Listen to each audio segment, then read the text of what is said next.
ഞാൻ അറിയാതെ പല ബന്ധങ്ങളും വീട്ടിൽ സ്വർണ്ണമെടുത്ത് പണയം വെക്കുകയും. വളരെയേറെ വിഷമിപ്പിക്കുന്ന ഒരു വാർത്തയാണ് ഇന്ന് കൊല്ലം പുനലൂരിൽ നിന്ന് പുറത്തു വന്നത്.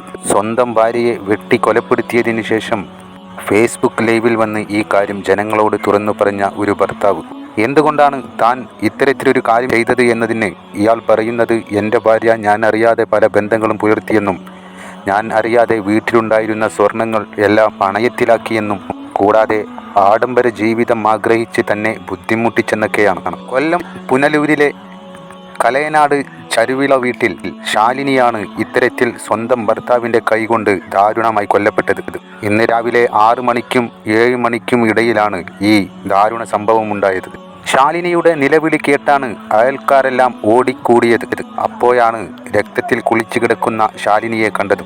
ഉടൻ ആശുപത്രിയിലേക്ക് ശാലിനിയെയും കൊണ്ട് നാട്ടുകാർ ഓടിയെങ്കിലും രക്ഷിക്കാനായില്ല.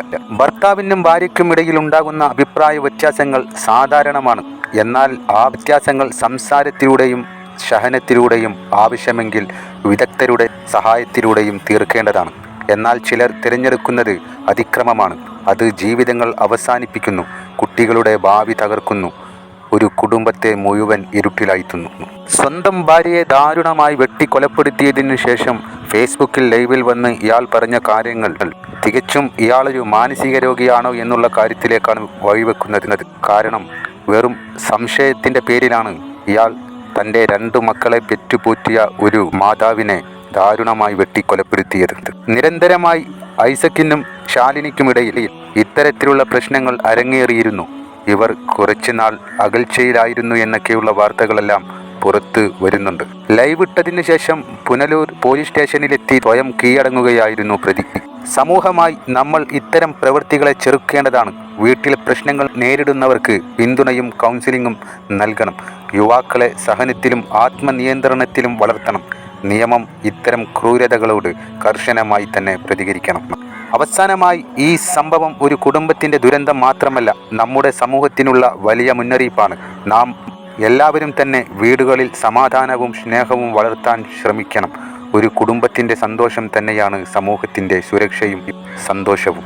മനുഷ്യൻ ഒരു വേളയിൽ എത്ര വലിയ നീചനായി മാറുന്നു എന്ന് നോക്കൂ.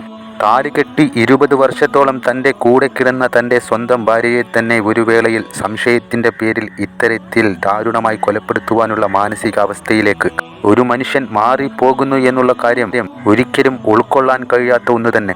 യഥാർത്ഥത്തിൽ ശാലിനി എന്ന ഈ സ്ത്രീക്ക് യാതൊരു അവിഹിത ബന്ധങ്ങളും ഉണ്ടായിട്ടുണ്ടാകില്ല. പക്ഷേ ചില സംശയങ്ങളിൽ മാത്രം പെട്ട് തൻ്റെ ഭാര്യ പിഴച്ചു പോയെന്നുള്ള മാനസികാവസ്ഥ ഇവർ സ്വയം തിരഞ്ഞെടുക്കുകയാണ്. അങ്ങനെയാണ് ഇത്തരത്തിലുള്ള ദാരുണ സംഭവങ്ങൾ പിറക്കുന്നത്. ഒരിക്കലും ഒരു യുവതിക്കും ഇത്തരത്തിലുള്ള മരണം സംഭവിക്കാതിരിക്കട്ടെ. അതും താൻ സ്നേഹിച്ച തൻ്റെ മക്കളുടെ അച്ഛനായ സ്വന്തം ഭർത്താവിൽ നിന്നും. അർഹമായ ശിക്ഷ തന്നെയാണ് ഇയാൾക്ക് ലഭിക്കേണ്ടത്. യാതൊരു കൂസലുമില്ലാതെ തൻ്റെ സ്വന്തം ഭാര്യയെ വെട്ടി കൊലപ്പെടുത്തിയതിനു ശേഷം അത് സമൂഹത്തോട് പറഞ്ഞ ഇയാൾ തൻ്റെ ഭാഗം കേൾക്കാനും കുറച്ചാളുകൾ ഉണ്ടാകുമെന്ന ധാരണയിലായിരിക്കും ഇങ്ങനെ ചെയ്തത്. പക്ഷേ ഇയാൾ ചെയ്തത് അതിക്രൂര പ്രവർത്തനം തന്നെ. ഞാൻ എൻ്റെ ഭാര്യയെ കൊന്നുകളഞ്ഞു. അതിൻ്റെ കാരണം ഞാൻ അറിയാതെ പല ബന്ധങ്ങളും ഞാൻ വീട്ടിൽ സ്വർണ്ണമെടുത്ത് പണയം വെക്കുകയും അതുപോലെ തന്നെ ഞാൻ പറഞ്ഞാൽ കേൾക്കാതെ ഇഷ്ടമുള്ള രീതിയിൽ പോവുകയും വരികയും ചെയ്തുകൊണ്ടിരിക്കുകയായിരുന്നു. ആഡംബര ജീവിതം നയിക്കണം ഉണ്ടാക്കി മുതലുകളെല്ലാം നശിപ്പിച്ചു.